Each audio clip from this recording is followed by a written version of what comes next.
Hello. And welcome to Tropical Tuesday? Yeah. Is that what we're doing? Yes. Cool. Tropical Tuesday. I'm ready. Thumbs up. What are you waiting? This is Hannah Hicks, our guest star today.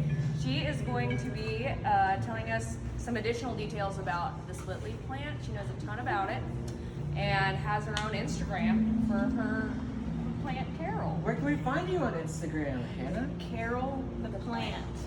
She actually got Carol the plant here long ago and then divided her up into many.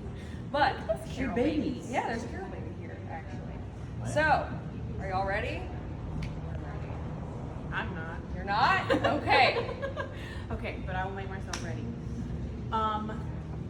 So obviously Monsteras, they're super popular because we all became plant moms during quarantine. I started it before that, so I'm legit, first of all. I already had plants, but my plant collection did get bigger during COVID.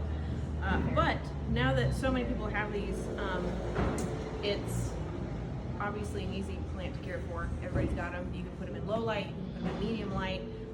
They survive when you do stupid things really well. It's hard to kill them, and they're really easy to propagate. This is a Carol baby. I cut off some of her arms. She's fine though, and made new plants. But one question that I get all the time is, "Hey, I've been doing well. The plant is moist because they're a rainforest plant. They love the shade. They love being in the water. But it seems to be like freaking out, dying or something. It's like melting. Well, it's because you're drowning. I know they like water, but they don't want to live in a pool. And this is typically what it looks like. Carol, I was sorry, Carol maybe. But they kind of get this weird like bacony kind of thing. I don't know if you can see that super well, but it just looks funny. And this is what they do when they get overwatered. There is a little yellowy here, but usually that's not even the case. They just look sad and wrinkly. Whereas if they're too dry, they do get the yellow, chunks happening. They get crispy, that kind of thing. But overwatering is the most common because people think that they need to be overwatered. No, they don't. The soil does need to dry up in between being watered, just like other normal houseplants.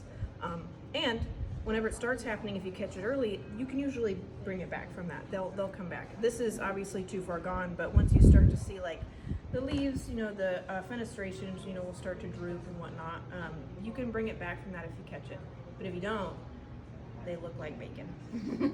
It's a bacon plant forever. You can leave it while it's still growing and then trim them off later, just because they don't look as good. But this one, as you can see, actually worked out even for a cutting and growing a new little baby. It's like 2 months old. It happened so fast. Wow. Yeah, but you can still save these. They work just fine, but they just don't look very pretty. Is this one gonna make it? It will make it. But after this probably gets bigger, I'm gonna cut off the gross one. Nice. Yeah. But anyway, if you do have one that you can't just like let dry out and bring back, take the plant out of the pot and put it on like towels or paper towels, newspapers, anything that will soak up the water, and then let that soil like dry. Make sure that the roots aren't rotting, stuff like that. Use that time to check the roots and make sure your plant's all good. But that's like a really quick way to go ahead and just get the water out, and then put the plant back in and let it dry and rest, for a while. That'll stop whatever damage is happening, and then later, after the plant has kind of recovered, you can cut off any that don't come back, and then you can let new little fresh babies grow up, and you can stop watering. Nice. Would you say it's better to underwater than overwater? Or like let it go a couple days? Let it go a couple days. If you just aren't sure, then go a few more days. But just like with most houseplants, if you stick your finger about 2 inches in the soil and it comes out dry, that's usually good. The only thing that I would say is if you do have decorative pots and stuff, which you want because they're so pretty, still make sure that it's got holes in the bottom. Some plants you can get away with having a pot that has nothing in it, but these you cannot. It has to have drainage because the top may dry, but the bottom doesn't. And they're very, very sensitive. So most of the soil could be dry, except for the bottom, and it will still make them overwatered. So that's like super key. Perfect. Well, thank you. Sabby, do you have any questions about I don't. I think Hannah deserves Yes. to drink some chai. Yes, that's right, from Revolution That was Coffee the mouth. Company. But yeah, that was perfect. Thank you, Hannah.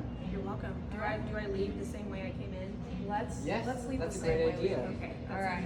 All So, right. bye, Hannah. Thanks for joining us Yes, today. it was wonderful.